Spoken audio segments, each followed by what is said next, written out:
From the Arkansas Sports Network, it's an in-depth Arkansas Razorbacks podcast featuring the man, the myth, the legend, Mr. Brad Caldwell. When I grew up, I remember the Quinn Grovey days where the SWC champions in 88 and 89. I mean, that was the time that I grew up. That's the time that I got hooked on Razorbacks. Around here, we call him the Rain Man of Arkansas Razorback Sports, Mr. Duran Miller.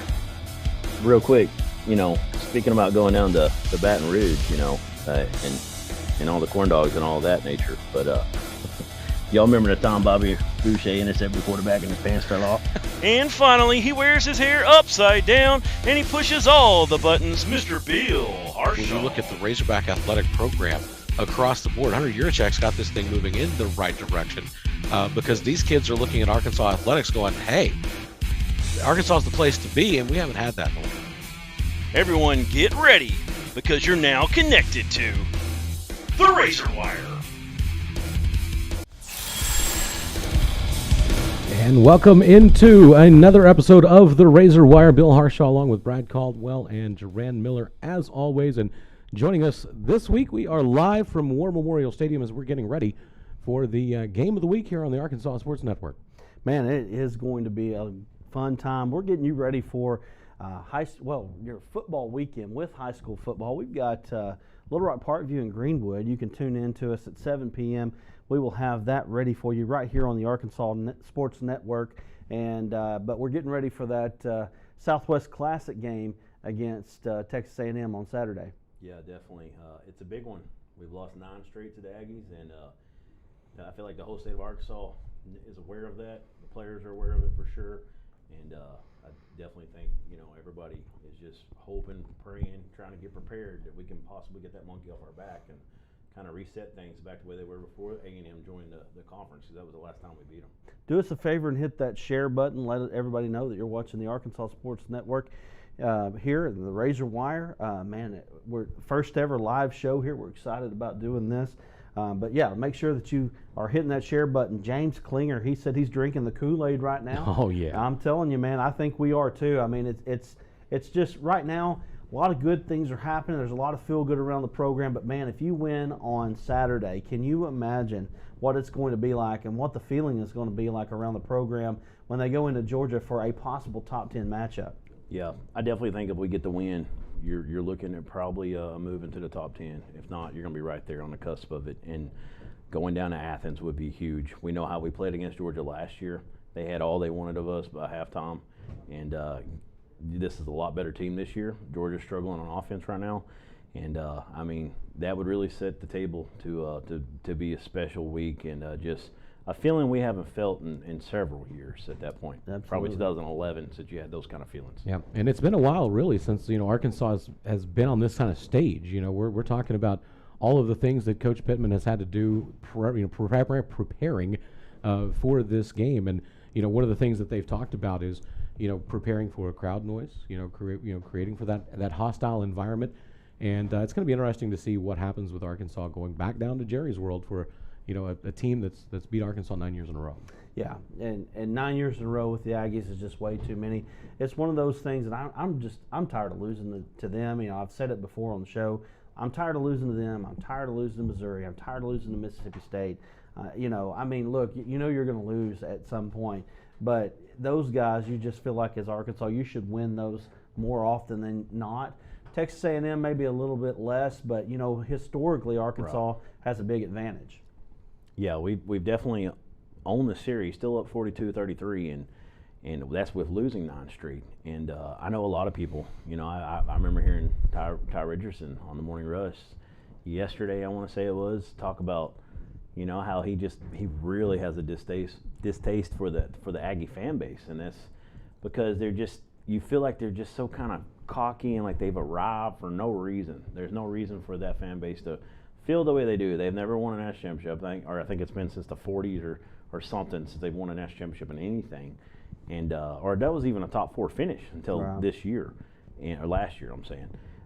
So for them to just kind of always throwing that in your face, and you go down to Jerry's World in Arlington, and you know, it's just been a horrible taste in your mouth on the drive home the last 9 years in a row. So just really ready to right the ship there, and hopefully we can get it done this weekend. Hot off the razor wire here, you've got Ricky Stromberg. He was co-SEC Offensive Lineman of the Week this week. You know, that's another time that an Arkansas player has been either some sort of defensive player of the week, offensive player of the week. However, Yeah. it's been a really good role for Arkansas there. Also, Arkansas released its 2022 schedule. I know that that's worth talking about in itself. Arkansas probably maybe one of the toughest, if not the toughest, schedule in history in the school. Now, I think I can preface that by saying that 2020 was probably the toughest just because it was conference only. Right. But when you add in the non-conference factor of the 2022 schedule, it's unbelievable. Right, it really is. I mean, I don't know when they set that game up with Cincinnati if they knew they were going to be number 8 in the country like they are right now. But and we'll see what they are next year. But yeah, I mean, it's a gauntlet. Number 8 Cincinnati at home, then you go to which right now I'm saying currently number 11 BYU. You go to their house next year, and then you get, of course, the Bobby Petrino's coming back to town. That's going to be interesting against Missouri State and Liberty, and you know, you got Hugh Freeze at Liberty. They're just on fire. Yeah, it don't get any tougher for non-conference and for an SEC team, because usually you have 3 cupcakes in there and 1 tough one, and there's definitely no easy weeks next year for the Razorbacks. Well, my question as far as Missouri State goes is, you know, is he gonna? It's a pretty close game as far as travel wise. Is he gonna ride the bike down, or is he? Right. Bill's got jokes always, right? Oh yeah. No, I'll tell you what. That's the interesting part about that game right there is going to be what is the reception of Bobby Petrino when Yes. he's here? Is it a boo? Is it a cheer? Because look, Could be both. there's a weird, like Bill likes Could to be say, both. dichotomy. Yeah, there, that's my word. Right? That says, you know, Right. Bobby Petrino was 21-5 here. You know, he led Arkansas to the best years that they've had, you know, since the 80s for sure, and you might even go all the way back to the 60s. And then you say, well, he also ran the program off the cliff as well. So that's going to be interesting for sure. Yeah, there's definitely going to be a lot of people that some are going to cheer him, some are going to boo him. I mean, he kind of got bigger than the program, you know, riding around with a woman, not his wife, in broad daylight, and you know, we can go down that rabbit hole. But it'd definitely be an interesting thing to see when he gets here and how the response is for sure. I agree. Of course, the other big news to talk about really is to look back at Arkansas and Georgia Southern, a 45-10 victory for the Hogs. I think it was a big victory for Arkansas. We controlled that game all the way through. What are your thoughts? I mean, pretty much. I mean, the Arkansas did what they were supposed to do. I actually predicted this one on the Razorback Nation page at 47-10. And, you know, it came out to be pretty close to that. Yeah. I think Arkansas did exactly what they were supposed to do. You know, one of the things that I think a lot of people worried about coming into this was could they take care of business? Would it be one of those letdown games?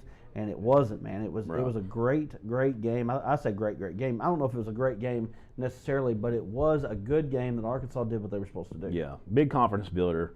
You didn't have anything, you know, there were no scares, kind of like in the Rice game where your offense is looking just terrible for a half. They came out, they answered the bell, they did what they needed to do. They gave up the 173-yard touchdown run by the quarterback, almost sacked him in the backfield. The play kind of got crazy on them, and other than that, I mean, we've only given up, I want to say 3 runs on the season that were 20 or longer. 73-yarder in that one. Their next longest run was 19, and that's when you're playing an option team. You've got to be, you know, very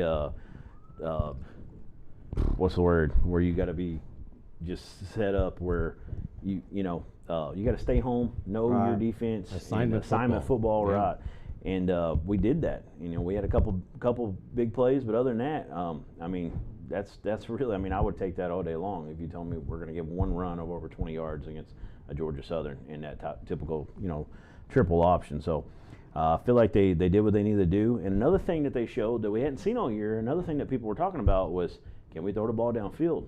And I've always thought KJ threw the long ball better than anything else, and he proved it again. They finally did that. They did it, you know, the 60-yarder to Warren Thompson, the 91-yarder, that was a short pass, but he took it to the house. But he definitely, the Tyson Morris throw early in the game, I want to say it was like 45 yards. So definitely showed that we can stretch the field, and that's something A&M's going to have to be ready for. Corey Williams says, good stuff, guys. I appreciate Corey watching. He's a good friend of mine. Appreciate everybody watching with us here. You can interact with us live.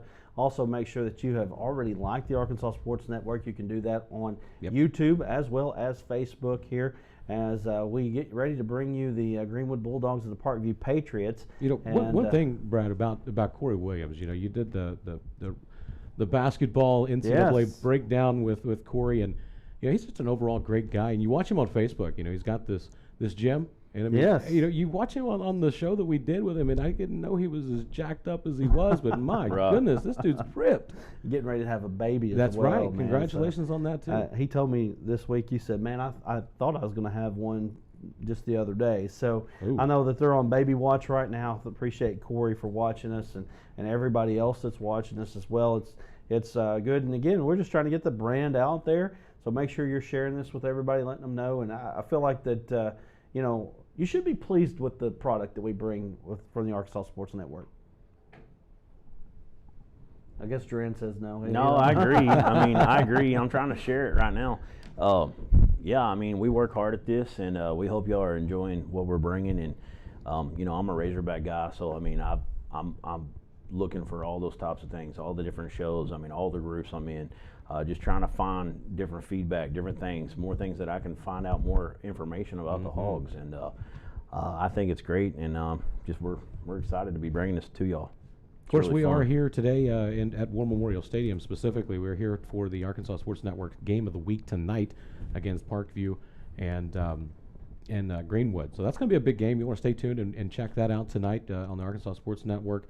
You can catch us on Facebook, you can catch us on YouTube, and on the website at arkansassportsnetwork.com.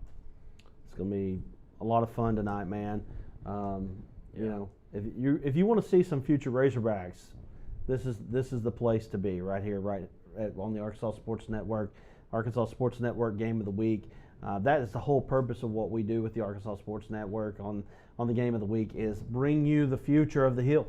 The Hill. That's it. And so you can look at all these players throughout the state of Arkansas, and you can see on Huddle, you can get on and see all of their highlights from previous years or even this year as well. And you know, those are the plays that they want you to see, and we want to bring you the full game experience for these guys before they make it up onto the hill, so that you can see that 4th and 1 and how they're going to drive that line and how they're going to make the tackles and things that they do.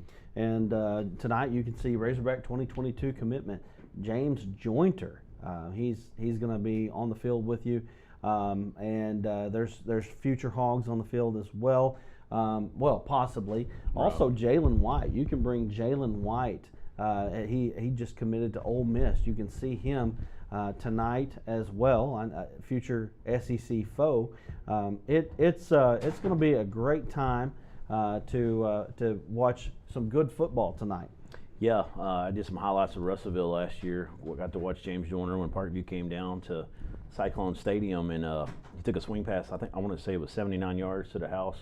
I was really excited about watching him then. That's when he was just starting to get kind of looked at from different places, and now knowing he's a Hog, I mean, just pretty cool. And yeah, I'm super excited about watching this game tonight. Getting to see Greenwood, haven't watched them live in a few years, and that's going to be fun. And I want to see what Brad Boating has set up and how they plan to kind of rein in that Greenwood offense that we know is prolific and always has, you know, been that way year in and year out. And it's always fun when you come to War Memorial Stadium to watch a football game. It's always a fun atmosphere, good stadium to watch it in. And, you know, we like being in the press box. It's always a nice place to come and visit. But, you know, we're here talking about Arkansas as we need to look ahead to Texas A&M. And, guys, we got a long trip down to Jerry's World this week, and it's a big one. It is a big one, and again, when you bring up the fact that Arkansas has lost 9 in a row to Texas A&M, it makes it even that much more big. It also makes it big that it feels like that Texas A&M is gettable. That's the thing. You know, they've had some really, really good teams, especially last year's team was really good, but they feel gettable. And then the fact that you are playing a team that you've played really well for the most part over that 9-year period, just haven't been able to break over the hump. Yeah, I mean, we've had some tough years that we weren't that good, even under Morris, and those games come down to the wire. So it seems like Arkansas is always up for this game, even when they might not have been a better team. And this is the first year coming in. Yes, A&M is a top-notch team. I mean, they're number 7, number 6, whatever they are in the country for a reason. Built from the inside out, just excellent on the lines. But with the quarterback injury, Calzada's starting now, all those things, I feel like that we definitely have a shot. And the way Arkansas is playing, our running offense, A&M struggling a little bit on their defense is great, but their rushing defense is currently 87th in the country. So we'll see how it goes, but I really think we got a good chance down in Jerry's World to get a victory. Definitely do. It's being one of the benefit, or I guess we should say one of the side effects of being live is you got people knocking on the door coming in to talk. So we don't know what's going on out in the hallway. Brad's running that down to find out. But Jerraine, you look at this A&M offense and defense, and that defensive front's pretty stout. Yeah, definitely. The front 7 are. It's going to be the toughest test the Razorbacks have faced this year by far. But I feel like, we've done enough things with the passing game that we're definitely the best offense they have faced so far. They haven't really, they've had Colorado, New Mexico. I can't remember the other game. I want to say Air Force possibly, but they haven't really seen anything like we're going to bring to them. And I feel like Arkansas is going to have their moments. I think we're going to be able to move the ball at times. We're going to take advantage of some things they give us. And, we'll talk about that a little bit more as we get into some of the player interviews. That's it. Well, Coach Pittman did speak to the media about Texas A&M. Let's take a look to what Coach Pittman had to say. I really love their defense. I think going into this year, I think part of the reason that A&M was ranked so high, obviously coming off of such a great year they had last year. But a lot of it has to do with that defense, and particularly the defensive front. They're big. They're very athletic. A lot of times defensive fronts can be dominant against the run and, maybe so big that they can't pass rush and things of that nature. That's not the case here. I was hoping that I'd watch the tape and go, well, they can't do one or the other, but that's not the case. They can rush the passer. They're physical, run line games, line twists that were difficult to pick up. They were difficult for me when I was at Georgia as the offensive line coach. We played A&M. But this is an SEC football team that is physical, put together, and it starts on both sides of the ball. And they're just young on offensive line, but they're very talented over there as well. But they're really, really good on the front. A&M fans are going to be loud, and I know ours will too. So you're looking at half, hopefully over half for Arkansas, but you're looking at a loud stadium. I've been in there before, and half of it's loud. It's like the Cotton Bowl when it's OU Texas. It's loud, no matter how you shake it. So, yes, I think we've done a really good job this week with noise. I've been really pleased with that. I asked the coaches last week, Trey, if we needed to get just a little bit of noise at practice. Did we think a week was going to get us ready? Did we think a week of practice we would be ready? And where we benefited from that was when we played Texas, Barry wanted noise for the defense, because he knew our fans would be extremely loud, which they were, and he wanted it for defensive communication. Well, you can't get defense only. The offense has to go into, their clap system and things of that nature. And so we've had probably, of course, all this week, and then probably 4 to 6 practices where we've had noise. So I feel comfortable about that. But yes, I think it'll be, half the stadium. And then, in the future, you're going to go to 2 hostile places, which is why you come to the SEC. So again, Coach Pittman talking about looking ahead at Texas A&M. Got a lot of things to look forward to in that game. Guys, what are you excited about the most? I'm excited about coming out with a win. Yeah. Right? I just don't want to lose to Texas A&M anymore. That's just the bottom line. Arkansas's had their opportunities many times. I think I counted, of the 9 losses that Arkansas's had in a row since A&M joined the conference, I think 3, maybe 4 of them have went into overtime. And Arkansas held substantial leads in at least 2 of those in the fourth quarter. So it's just time to change the narrative on this whole rivalry thing. Yeah, you got the whole Dan Skipper trip. We were about to go up 3 scores. Jay Will gets down to 1 on that one. They came back and beat us. I believe that one went to overtime. Just definitely a bad taste in your mouth to a program that, they're not that much better than you all these years. There's no way they should have won 9 straight. We just happen to be, we've gone through some of the roughest years in Razorback football history. You had the John L. Smith year, and then Bielema comes in. They've got Johnny Manziel. They're rolling. Recruiting picks up when they come into the SEC. Then, we just got coaching change. Bielema goes out. We got the Morris years. So to be as close as we were in a lot of those games is really kind of phenomenal. It just shows me that we get up for this game and we play with a little heart. So I definitely think this team is really excited about playing this game. The defensive front for A&M, we talked about it a little bit already, but they're very stout. I do like, though, what we're doing, running the football. Our zone offense, our zone blocking, the cutback lanes, it's really been fun to watch. And if we can get KJ going, we can get some deep throws in there. I think it's really going to open things up. And I think we're going to have some success against this A&M defense. By far, this is the best offense, like I already said, that they've played all year. Yeah, for sure. And, but I like the Arkansas defense. I like the Arkansas defense's opportunity that they've had. And, Arkansas's defense has been the bell cow for this team so far this season, between that and the running game. And, those are the two things that really make things able for you to be successful down the line.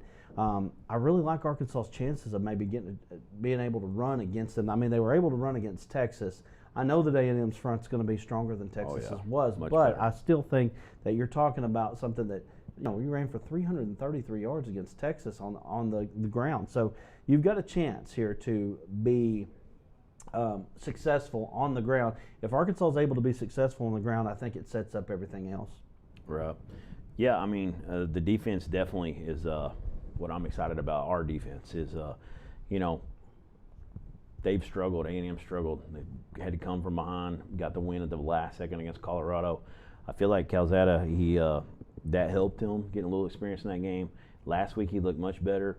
Sam Pittman this week in that interview, he was very he praised New Mexico, said that they're not a bad ball team. They swarm to the ball. A&M beats them 34-0. So I feel like Calzada, he definitely built some confidence in that game, and it helps that he's had a game and a half basically to build that. Now look at us last week. We had Wagner go down, and who was it? Stromberg. Stromberg goes down, and we kind of got our guys in for about 2/3 of a game to kind of experience that. So we've got that going for us coming into this game. We're not in that moment, and maybe they'll play anyways. We don't know. It's going to be kind of a game day, decision. But it's great. I love what Pittman said about Ty Clary and Luke Jones, how they're just so versatile. They bring so much to this team. They can step in and play left tackle, center, right guard, right tackle. Left guard is where Jones starts out normally, or where he comes in. That's his first spot.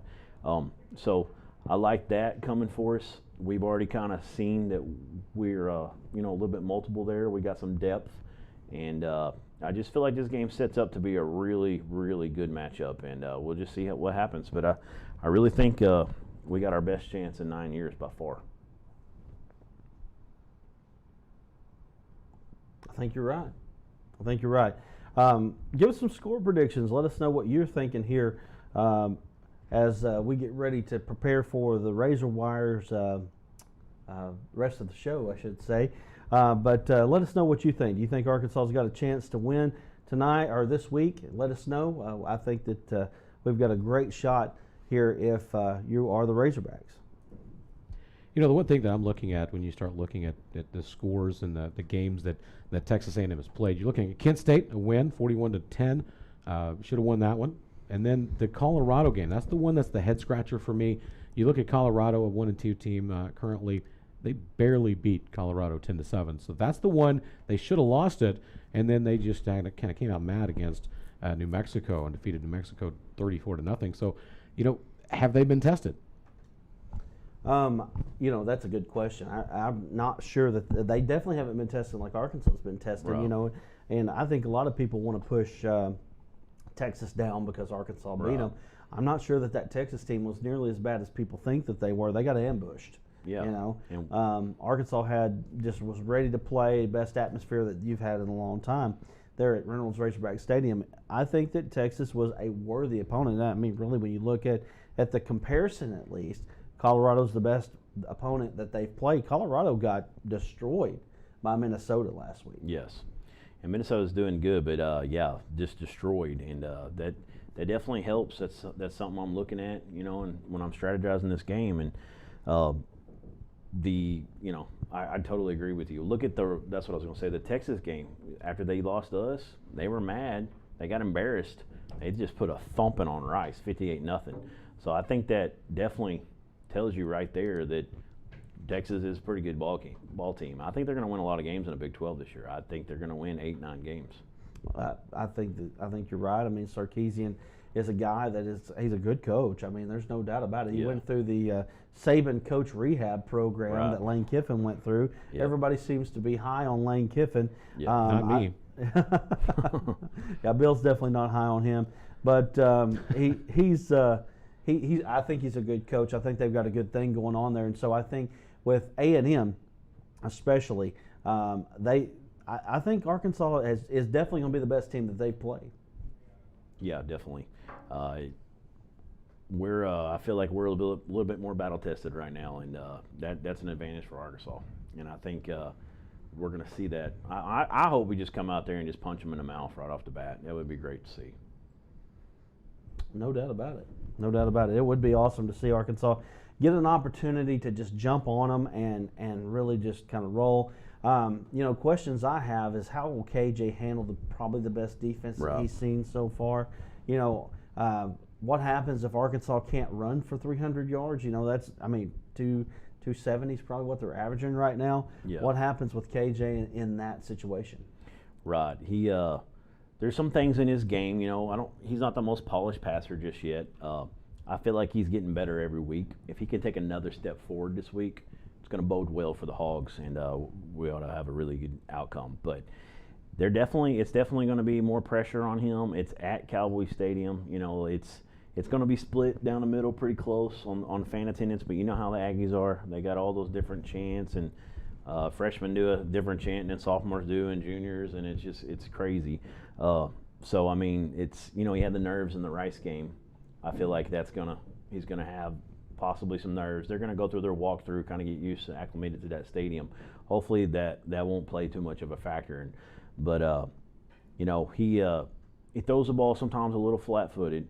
Sometimes he'll kind of put a little bit, not enough, too much touch almost, kind of on some of those short little hitches where you got a defender, he's run off, but KJ takes his time getting the ball to him. And by the time the receiver gets it, he can't make a play. He can't turn and make a guy miss. He's already getting hit. So I feel like some of those things right there, if he gets better in every week, that's going to help us. Give your receiver a chance to turn around and have a chance to make a guy miss, turn a 9-yard pass to a 30-yard gain, something of that nature. So we'll see how much he develops and what he can take from it. I really am excited about what we saw in an interview, and we're going to go to that interview here in just a second. It's Torian Carter and Dominic Johnson, and some of the things we picked up in that. Let's go to that and listen to that right now. Moving to tight end, it really put a fire under me because I wanted to come here and play running back, and running back is all I've been playing. So running back is what I wanted to play. So then moving to tight end, moving me to tight end made me just want to go hard at running back to show that I'm an actual running back. Yes, sir. It's pretty exciting to be able to go back home and play at the Dallas Cowboys Stadium. I mean, I live maybe 20 minutes from there. So it's going to be excited to have my family there, and hopefully we come out with the win. I just try to play my hardest, and I try to do my part in contributing into Coach O's defense. He has a great scheme lined up for us. We got to hold ourselves accountable. And every time you step on the field, it's like you are the starter. Like, it can't be any fall off if you want to be the great team that you want to be. And the last thing for me, Torian, just what's jumped out to you about A&M's offensive line, and maybe see any weaknesses you guys can exploit? I almost said something. We're just trying to prepare for them the best way we can. You know, they're a great team. We're just looking forward to Saturday.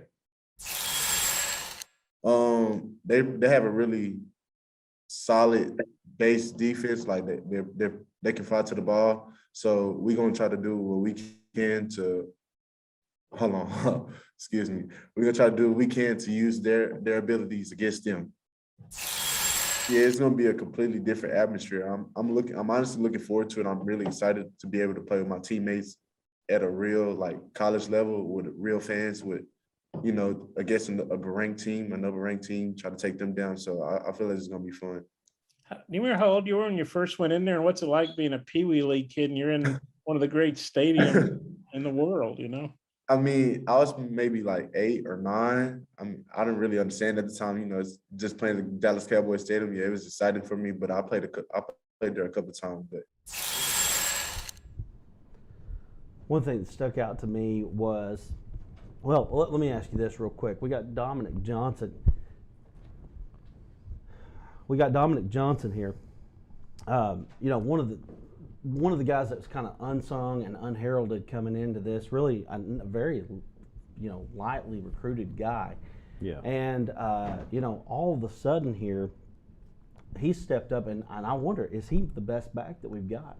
Yeah, he might be.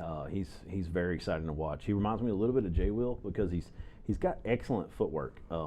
For a bigger back, you know, he can make guys miss, and then he can run over you. And I just feel like his vision is really well, and I'm excited about him. And one of the things I saw in that interview that was pretty cool is when they were asking Torian Carter about, you know, this offensive line for A&M, how good they are and stuff, which they're younger this year, but they're still extremely talented. And the recruiting over there has been awesome the last few years under Jimbo. And he started to say something. Did you catch that, Bill? He started to say, he said something like, I almost said, you know, something I shouldn't have said, basically. And we know we were watching that. You know, we were watching that. I said, wait a minute, what is he saying here? Right. And it's almost like he's saying, you know, he wanted to come out and say, well, here's what we're going to do. Yeah, you know, exactly. Here's the weakness that we are going to exploit. And he caught himself before he did it and said, oh, I'm not going to do that. Yeah, and you love that. It makes me think of like going back to the Arkansas-Oklahoma Orange Bowl, the 1977 Orange Bowl. 78, the bowl game was played January 1st, and they saw something that Oklahoma did, and I can't remember exactly, but they slanted a certain way or something, and the D-line just jumped on it, and they knew what to do. And we might have discovered a little something there. So we'll see how it plays out and see what happens on Saturday. But I felt like that was a little nugget that almost got spoken, and it's exciting because it would be cool if Odom, and you know he's a smart guy, and I'm sure they always see stuff, but let's see what happens if that comes to fruition. And the thing that excites me about that the most is the fact that him saying that indicates and at least implies that there's a strong game plan that these guys are going to implement when they go down to Texas. And you know, him basically acknowledging, hey, we got a plan on that, I thought was a really good idea. Absolutely. I think it makes you feel good. The only time that I've ever saw a coaching staff at Arkansas that I really felt like, man, they've got a plan every time was Petrino. Yes. And you feel like now you've got that same style, you've got that same coaching staff, you've got that same thing going on, and that makes you feel good as a Razorback fan that good things are happening and there's a reason why they're happening. It definitely. I remember you brought up Petrino, and I can remember that Florida game against Tebow in 2009, and he talked about it in the coaches show. Because he always he collaborated with Willie Robertson, the defensive coordinator at the time, on what they were going to do. He was just a genius, and he was kind of his own way, you know how he was, very meticulous. And anyways, they had an idea because Tebow was a lefty, and he always rolled out a certain way. So they rushed the guy up that way and made him not roll out that way. He had to go the other way. And I want to say it was trying to remember the defensive end we had then. Kid from like Bentonville or Fayetteville. Anyways, he had like 2 or 3, Jake Beckett, he had 2 or 3 strip fumbles that day on Tebow because he had to roll the other way and he couldn't throw very well that way. We kind of saw some things right there on Tebow's future of what it kind of was going to look like in the NFL and his accuracy and stuff like that when you kind of got him going and doing things that he didn't like to do. And they had a great game plan, and the refs took that one from us. You remember the Malcolm Shepard after the interception, the unsportsmanlike penalty Right. because he was just defending himself off a lineman from taking his legs out, basically. So yeah, that's exciting when you feel confident in your coaching, in your coaches that they've got a game plan set up like that. I mean, that makes me think of Petrino, Lou Holtz, like we talked about. And when you see those kind of things, it just definitely builds your confidence. Well, we've said this 1,000 times, but when Arkansas has the right coach, they win. When they don't, they don't. Exactly. And I am beginning to lean into the Arkansas has the right coach. Yes. Pittman is the right guy. I think I don't know that necessarily maybe he's the strongest head coach that we've ever had, but he leans into those assistants. He lets those guys do their job. Mm-hmm. And then he allows these guys, I say he allows these guys, he loves on his players. He tells them how much he appreciates them. He doesn't berate them. Now, will he get them? Sure, he'll get them when it's time. He just gets it. Right. That's the biggest thing. He just gets it. He's kind of got that Frank Burrell's general manager approach to it. He lets his coaches, his assistants coach. He brings in strong coordinators, and I totally agree. And a little story I heard this week in one of his pressers was about Warren Thompson, and one of whoever the interviewer was asking, did y'all just put him on scholarship like it was just announced? And he was like, no, we put him on scholarship before the season ever started. And he told a little story about how he went up to him one day, and he transferred from Florida State, for anybody who doesn't know, but big time wide receiver. He had the 60-yard one last week, touchdown. Anyways, he went up to him and he said, hey, if you'll start blocking and showing me you can block, I'll put you on scholarship. And he let him just block his tail off for a couple days, and end of the week or whatever, he goes back up to him and says, you're on scholarship. And he's not a flashy guy. Like he talked about that as well, how some people, some coaches will do a big production about how we put this guy on scholarship, and that's cool and all, but Pittman said, hey, I don't like doing that, because what about all the walk-ons we got that didn't get put on scholarship, and I don't feel like that kind of is fair to them to do it that way. And, like we've talked about a million times, just how genuine he is. And it's just, man, I mean, that's just Pittman. I mean, you cannot not like the guy. I don't know if anybody that doesn't like him. You couldn't have found a better fit for the state of Arkansas. No doubt about it. I might say that there is a possibility that Sarkisian may not like him.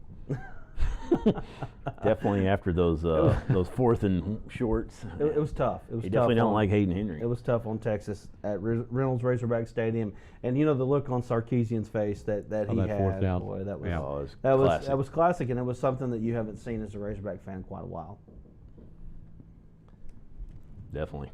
I think that's all we got right now. I think that's it. We got a lot going on around us, but we'll wrap it up. But again, tonight, watch us as we bring you Greenwood versus Parkview, and James Jointer, Razorback commitment. It's going to be a lot of fun here as we've got some great high school football on a Thursday night. Definitely going to be fun. Definitely going to be fun. You'll want to tune in, check that out tonight, right here on the Arkansas Sports Network, and we'll be back next week. Same time, maybe same place. I don't know. But we'll be back next week right here on The Razor Wire.